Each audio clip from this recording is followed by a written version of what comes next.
आपको आना पड़ेगा। आप दूर जाओगे ना तो जाने जाने आप बुझ जाओगे, और बहुत सारे लोग मार्केट में बुझ गए हैं। यस और नो?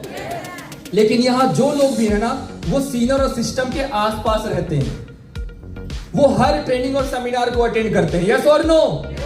तो साथियों, मैं बस इतना कहना चाहूंगा कि आप सीनियर और सिस्टम को फॉलो करें, अपना दिमाग बिल्कुल मत लगाएं, क्योंकि कई बार हम अपने दिमाग लगाने के चक्कर में भी पड़ जाते हैं। क्योंकि जब मैं शुरू आया था ना, तो मैं अपना दिमाग बहुत लगाता था, क्योंकि मुझे लगता था मैं बहुत कुछ जानता हूं। इंजीनियर था ना, ठीक है, तो आप जानते हो इंजीनियर थोड़ा ज्यादा दिमाग लगाते हैं, लेकिन रिजल्ट कुछ नहीं मिलता है, क्योंकि बाप होता है, ठीक है, सीनियर होता है। कभी सीनियर को क्रॉस मत करो।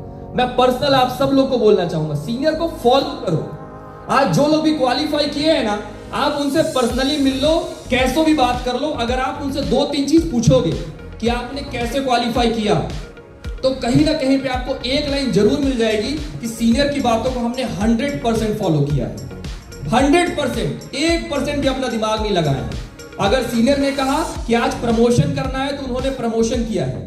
सीनियर ने कहा कि आज प्लान करना है, तो उन्होंने सिर्फ प्लान करने पे ध्यान दिया है। सीनियर ने कहा आज कलेक्शन करो दबा के, तो उन्होंने सिर्फ कलेक्शन करने पे ध्यान दिया है। यस और नो? यस। और यही नतीजा है कि ब्लाइंड बिलीव करके सिस्टम को फॉलो किया, सीनियर को फॉलो किया साथियों, इसलिए वो सब लोग आज विजेता बनकर के स्टेज पे खड़े। ठीक है, क्योंकि सीनियर हमेशा ना सीनियर ही होते। एक छोटा सा स्टोरी मुझे याद आता है, और इस स्टोरी के माध्यम से आज मैं अपनी बातों को यहीं पे विराम दूंगा। एक बार क्या होता है, गुरु होता है और एक उसका शिष्य होता है। तो जो गुरु होता है ना, वो किसका गुरु होता है? तलवारबाजी का गुरु होता है। किसका गुरु होता है? तलवारबाजी का। वो तलवार चलाना सिखाता है लोगों को।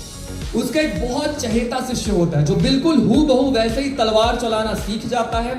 और अब गुरु एक समय के बाद धीरे धीरे उम्र में थोड़ा सा बूढ़ा हो चलता है, ठीक है, और शिष्य को घमंड आ जाता है कि अब इस पूरे जो है ट्रेनिंग सेंटर में मुझसे ज्यादा अच्छा तलवारबाज तो कोई नहीं है। और धीरे करके अपने गुरु को भी वो जो है पूछना बंद कर देता है, क्योंकि उसके अंदर क्या आ जाता है? घमंड आ जाता है।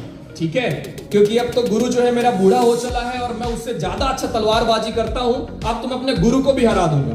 तो एक बार घमंड में क्या करता है, अपने सीनियर को क्रॉस कर देता है और ओपन चैलेंज कर देता है कि गुरुजी एक काम करते हैं, आप आओ और आपसे हम तलवारबाजी करते हैं, देखते हैं कौन जीतता है। ठीक है, तो ऐसा वहां पे किया जाता है कि 1 महीने बाद का एक डेट मिलता है। ठीक है, अब गुरु सोचता है कि बात तो सही है, देखो कि हो सकता है मैं आज बूढ़ा हो चला हूं, तो इस समय तलवारबाजी में तो नहीं जीत सकता, लेकिन सीनियर हमेशा क्या होता है?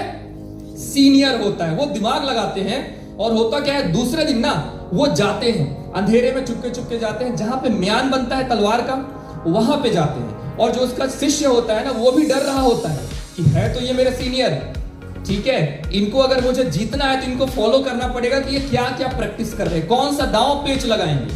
तो वो भी उनको फॉलो कर इसके पीछे जाते रहता है।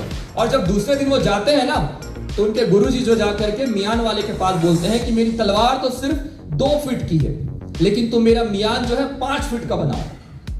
ठीक है, तो जो उसका शिष्य होता है वो सुन लेता है कि तलवार का मियान तो 5 फीट का, मतलब गुरुजी जो है 5 फीट का तलवार इस्तेमाल करने वाले हैं। तो शिष्य आकर के अपना तलवार कितने का बना लेता है? 5 फीट का। फिर दूसरे दिन क्या होता है, गुरुजी फिर जाते हैं, ठीक है, और मियान वाले के पास जाकर के फिर से बोलते हैं कि अब मेरी मियान ना 10 फीट की नहीं, तुम 15 फीट की बनाओ। कितने की? 15 फीट की। अब शिष्य फिर सुन लेता है कि गुरुजी तो 15 फीट का तलवार इस बार मेरे ऊपर चलाने वाले और पक्का मेरे को हरा देंगे।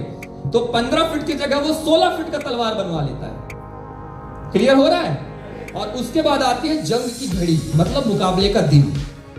और जब मुकाबला स्टार्ट होता है तो पता चलता है शिष्य अपना 16 फीट का तलवार लेकर के आता है और गुरुजी जो है 15 फीट का म्यान लेकर के आते हैं, लेकिन तलवार सिर्फ 3 फीट का रहता है। ठीक है, और जैसे ही लड़ाई का घंटी बजता है, गुरुजी तलवार निकालते हैं और उसके गले पे रख देते हैं, वो तलवार ही निकालते हैं।